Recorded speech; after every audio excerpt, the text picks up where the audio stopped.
सूरज अपनी लालिमा के साथ क्षितिज पर धीरे धीरे उभर रहा था। गांव सतपुरा की मिट्टी में हल्की हल्की नमी थी। बैलगाड़ियों की आवाज, मंदिर की घंटियां और औरतों की बातचीत से गांव की सुबह शुरू हो चुकी थी। मगर गांव का एक हिस्सा ऐसा था जहां अब तक सन्नाटा था, दलितों की बस्ती। यहां रहने वाले लोग गांव के लिए जरूरी हर काम करते थे, चमड़े का काम, सफाई, खेतों में मजदूरी। लेकिन फिर भी समाज ने उन्हें अछूत बना रखा था। इसी बस्ती में रहता था किसना, करीब 40 साल का मजबूत कदकाठी वाला आदमी। उसकी मेहनती आंखों में एक आग थी, मगर समाज की बेड़ियों ने उसे झुका दिया था। किसना की पत्नी गंगा एक सीधी सादी औरत थी, जो हमेशा अपने परिवार की भलाई के लिए भगवान से प्रार्थना करती। उसके 2 बच्चे थे। पहला रामू 12 साल का, जो पढ़ना चाहता था लेकिन गांव का स्कूल उसे बैठने नहीं देता था। दूसरी सुहागी 8 साल की, जिसे ऊंची जाति के बच्चों के साथ खेलने की इजाजत नहीं थी। गांव के ठाकुर, ब्राह्मण और साहूकारों ने एक नियम बना रखा था। दलित लोग कुएं का पानी नहीं भर सकते थे, वे मंदिर में नहीं जा सकते थे। अगर कोई ऊंची जाति का व्यक्ति उनके साये से भी छू जाए तो उन्हें सजा मिलती थी। किसना इस अन्याय से जलता था, लेकिन उसने अब तक कुछ नहीं कहा था। एक दिन की घटना जो सब बदल देगी। उस दिन बहुत गर्मी थी। किसना सुबह से ठाकुर के खेत में काम कर रहा था, मगर अब सूख चुका था। गला सूखा, पसीने में तरबतर किसना कुएं की ओर बढ़ा। ठाकुर के लोग वहीं खड़े थे।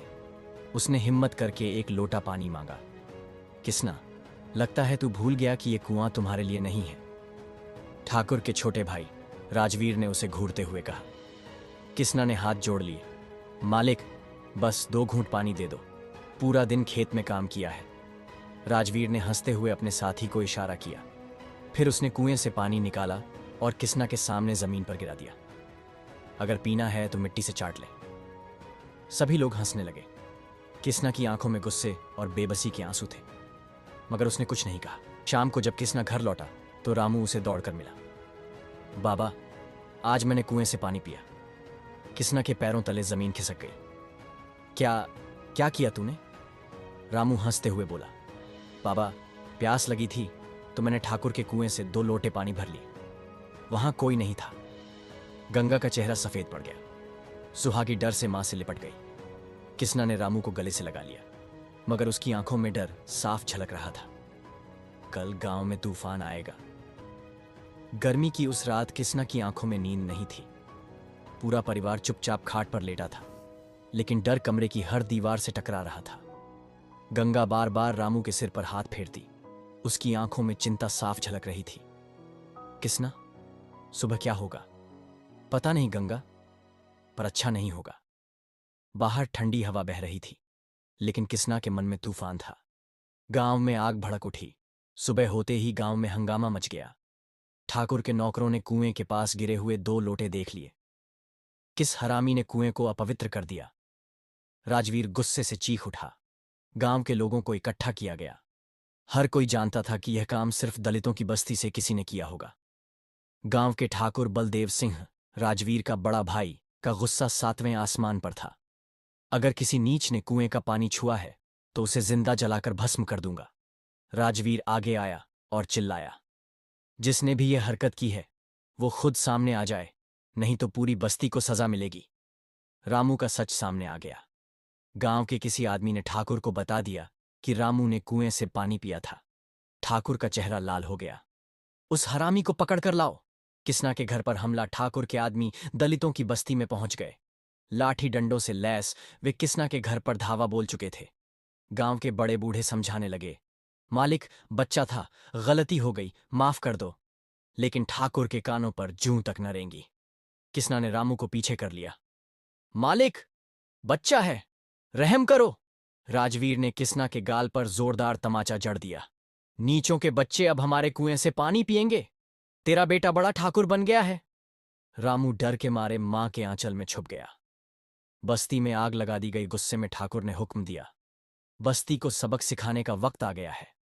ठाकुर के आदमियों ने किसना के घर में आग लगा दी। चारों तरफ धुआं ही धुआं फैल गया। औरतें, बच्चे चीखते रहे, मगर कोई उनकी मदद के लिए आगे नहीं आया। गंगा और सुहागी ने डर से चीखना शुरू कर दिया। रामू कांप रहा था, लेकिन किसना ने उसे जोर से पकड़ लिया। भाग रामू, भाग यहां से। रामू कुछ समझ पाता, इससे पहले गांव के आदमी उसे पकड़ चुके थे। रामू ठाकुर के गुंडों के हाथों में बुरी तरह फंस चुका था। वह छूटने की कोशिश कर रहा था, लेकिन मजबूत हाथों ने उसे जकड़ रखा था। गंगा और सुहागी की चीखें आसमान फाड़ रही थीं। बस्ती जल रही थी। लोग इधर उधर भाग रहे थे। किसना गुस्से से लाल था, लेकिन कुछ कर नहीं सकता था। ठाकुर और उसके आदमी हंस रहे थे, जैसे उन्होंने कोई बड़ा शौर्य कर दिया हो। अब क्या करेगा किसना? राजवीर ने घृणा से कहा। देख लिया अपनी औकात। अब तेरा बेटा हमारे कुएं का पानी पीकर बच नहीं सकता। बलदेव सिंह, गांव का ठाकुर, आगे आया और बोला, सजा तय हो चुकी है। इस नीच को पूरे गांव के सामने ऐसा दंड मिलेगा कि दोबारा कोई अछूत ऊंची जाति के कुएं की तरफ देखने की हिम्मत भी नहीं करेगा। रामू के लिए मौत का फरमान गांव की चौपाल में सब इकट्ठा हो गए। ठाकुर ने ऐलान किया, इस नालायक बच्चे को गांव के बीचों बीच बांध दो और इसे कोड़े मारे जाएंगे। बस्ती के लोगों की आंखों में आंसू थे। मालिक, रहम करो, कुछ बुजुर्गों ने हाथ जोड़े। रहम? ठाकुर ने ठाका लगाया। हमने बहुत रहम कर लिया। अब यह दलित बस्ती भूल जाएगी कि वे हमारे बराबर खड़े होने की हिम्मत भी कर सकते हैं। रामू को घसीटकर चौपाल के बीच बांध दिया गया। किसना का गुस्सा फूट पड़ा। किसना अब और चुप नहीं रह सकता था। उसकी आंखों में गुस्से की ज्वाला थी। वह आगे बढ़ा और गर्जना की, अगर मेरे बेटे को एक भी कोड़ा पड़ा तो मैं खून की होली खेल दूंगा। गांव के लोग सन्न रह गए। एक अछूत ने ठाकुर को चुनौती दे दी थी। राजवीर आग बबूला हो गया। साले, तू जानता है किससे बात कर रहा है? किसना ने अपनी मुट्ठी भींच ली। जानता हूं ठाकुर, तू राजा नहीं है और मैं तेरा गुलाम नहीं हूं। गांव के बुजुर्गों ने किसना को चुप रहने का इशारा किया, लेकिन अब वह डरने वाला नहीं था। बलदेव सिंह ने ठहाका लगाया, अगर इतना ही बहादुर है तो आ और अपने बेटे को बचा। बगावत की पहली चिंगारी। किसना अकेला नहीं था। बस्ती के अन्य दलित भी धीरे धीरे एकजुट होने लगे। पहली बार भय के बजाय उनकी आंखों में गुस्सा था। गांव के ठाकुरों ने कभी नहीं सोचा था कि नीच कहे जाने वाले ये लोग आज उनके सामने खड़े हो जाएंगे। गांव की चौपाल में एक अजीब सी खामोशी थी। रामू रस्सियों से बंधा हुआ खड़ा था। उसकी मासूम आंखों में डर और बेबसी साफ झलक रही थी। ठाकुर के आदमी हाथ में कोड़े लिए खड़े थे। बस आदेश मिलने की देर थी। लेकिन इस बार हालात अलग थे। किसना अकेला नहीं था। उसके पीछे दलित बस्ती के लोग इकट्ठा हो गए थे। उनके चेहरे पर पहली बार डर की जगह गुस्सा और प्रतिरोध दिख रहा था। किसना की हुंकार। किसना ने आगे बढ़कर एक हाथ में जलती हुई लकड़ी उठा ली।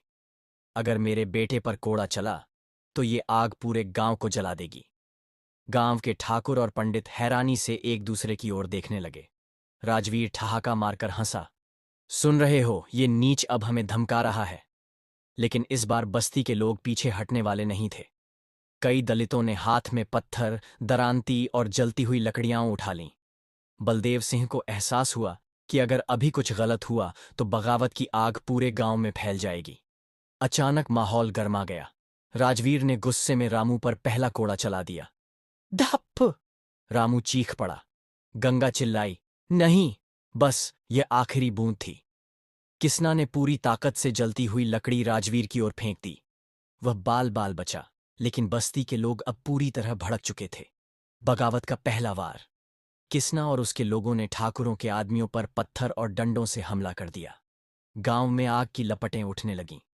किसी ने ठाकुर के घर पर पत्थर फेंका। किसी ने राजवीर को खींचकर नीचे गिरा दिया। किसना ने रामू की रस्सियां खोल दीं और उसे गले से लगा लिया।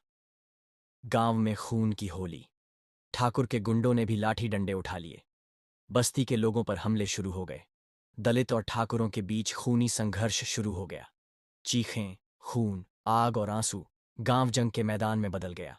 गांव में चारों तरफ चीख पुकार मची थी। अग्नि, लाठियां, खून और बदले की आग। ठाकुर के लोग दलित बस्ती पर हमला कर चुके थे, लेकिन इस बार किसना और उसके लोग भी चुप रहने वालों में से नहीं थे। किसी ने ठाकुर के गुंडों को पत्थर मारकर घायल कर दिया। एक नौजवान ने ठाकुर के खलिहान में आग लगा दी। गंगा और अन्य औरतें बच्चों को बचाने के लिए घरों में छुपाने लगीं। किसना को पकड़ लिया गया। राजवीर के माथे से खून बह रहा था। उसने गुस्से में दांत पीसे और चिल्लाया, इस नीच को जिंदा नहीं छोड़ूंगा। उसने इशारा किया, और ठाकुर के गुंडों ने किसना को पकड़ लिया। किसना पूरी ताकत से छूटने की कोशिश कर रहा था, लेकिन 4-5 हट्टे कट्टे आदमी उसे पीट रहे थे। बांध दो इसे पेड़ से। किसना को बांध दिया गया और राजवीर ने उसके सीने पर लात मारी। अब तू हमें आंखें दिखाएगा। रामू दौड़कर अपने पिता की ओर बढ़ा, लेकिन किसी ने उसे जोर से पीछे धकेल दिया। वह जमीन पर गिर पड़ा। गांव में पुलिस आ गई। इतने बड़े दंगे की खबर जिले तक पहुंच चुकी थी। पुलिस की गाड़ियां गांव में घुसने लगीं। सब बंद करो, वरना गोलियां चलेंगी, पुलिस अफसर ने चिल्लाया। ठाकुर के आदमी एक पल के लिए पीछे हट गए। गांव के पटेल ने आगे बढ़कर कहा, सरकार, ये अछूत गांव में दंगा फैला रहे हैं। इन्होंने हमारे कुएं को अपवित्र किया और अब ठाकुरों पर हमला कर दिया। किसना पर झूठा आरोप। बलदेव सिंह ने अफसर के सामने हाथ जोड़े और चालाकी से कहा, सरकार, ये किसना हमारे गांव की परंपराओं के खिलाफ बगावत कर रहा है। अगर इसे नहीं रोका गया तो गांव में कभी शांति नहीं होगी। पुलिस ने कुछ सोचा, फिर किसना को घसीटकर जीप में डाल दिया। गंगा चिल्लाई, नहीं, मेरे आदमी को छोड़ दो। रामू दौड़कर जीप तक पहुंचा, लेकिन एक पुलिस वाले ने उसे धक्का दे दिया। अब क्या होगा? क्या किसना को जेल में डाल दिया जाएगा? क्या ठाकुर उसे मारने की साजिश करेगा? क्या बस्ती के लोग अब और बड़ा विद्रोह करेंगे? इससे आगे की कहानी अगले भाग में। क्या आपको यह भाग पसंद आया? कमेंट कर जरूर बताएं। अगले भाग के लिए चैनल को सब्सक्राइब